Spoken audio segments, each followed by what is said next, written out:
കുഞ്ഞിന് വ്യത്യസ്തമായ ഒരു കഥ പറഞ്ഞു തരാം. ഉണ്ണീശോയുടെ കഥ. അഗസ്റ്റസ് സീസറിന്റെ ഭരണവർഷം ഹെറോദേസ് എന്ന രാജാവിന്റെ കാലത്താണ് യൂദയായിലെ ബെത്ലഹേമിൽ ഉണ്ണീശോ ജനിക്കുന്നത്.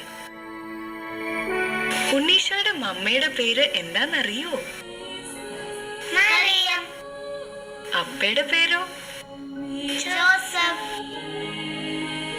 ജോസഫും മറിയവും തമ്മിലുള്ള വിവാഹം നിശ്ചയിച്ചിരിക്കുന്ന സമയം, അതായത് വിവാഹത്തിന് മുൻപ്, ഗബ്രിയേൽ മാലാഖ പ്രത്യക്ഷപ്പെട്ട് ഇങ്ങനെ പറഞ്ഞു: മറിയമ്മേ, നീ ഗർഭം ധരിച്ച് ഒരു കുഞ്ഞിനെ പ്രസവിക്കും. ദൈവപുത്രനായ ആ കുഞ്ഞിന് ഈശോ എന്ന് പേരിടണം.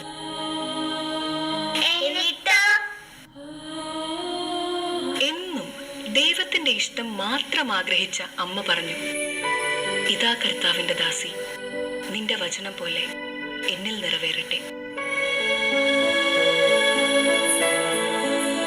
അങ്ങനെ ഏതാനും നാളുകൾക്ക് ശേഷം നസ്രത്തിൽ നിന്നും യൂദയായിലെ ബെത്ലഹേമിലേക്ക് അവർ ഒരു യാത്ര നടത്തി.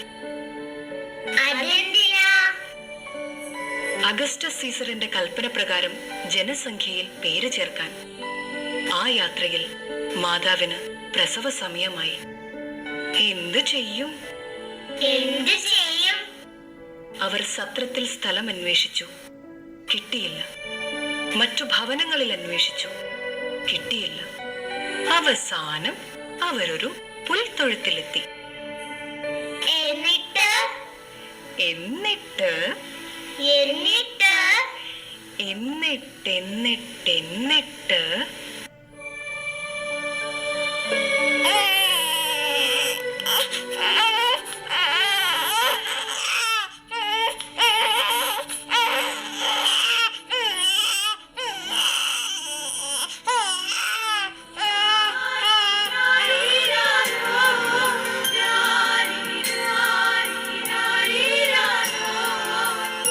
മാതാവ് ഈശോയെ പിള്ളക്കച്ചയിൽ പൊതിഞ്ഞ് പുൽത്തൊട്ടിയിൽ കിടത്തി.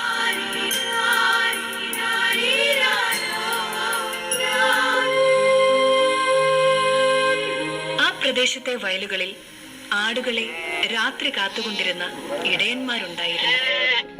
സ്വർഗീയ സൈന്യത്തിന്റെ ഒരു വ്യൂഹം പ്രത്യക്ഷപ്പെട്ട് പറഞ്ഞു: സകല ജനത്തിനും വേണ്ടിയുള്ള സന്തോഷത്തിന്റെ സദ്വാർത്ത നിങ്ങളെ അറിയിക്കുന്നു. ദാവീദിന്റെ പട്ടണത്തിൽ നിങ്ങൾക്കായി ഒരു രക്ഷകൻ.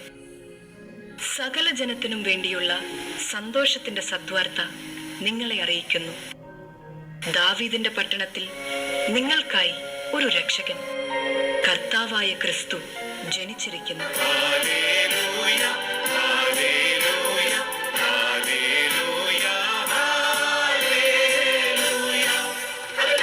അവരാണ് ഉണ്ണീശോയെ ആദ്യം കണ്ടത്.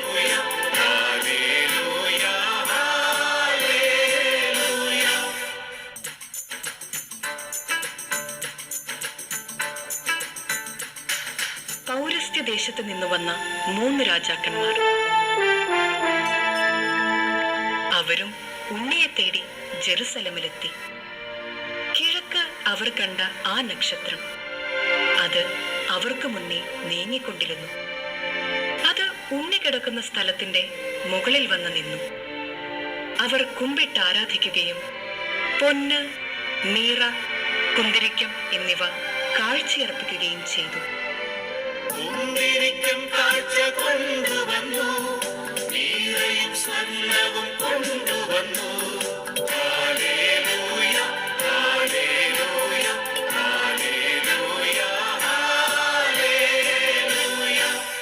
കുഞ്ഞെ,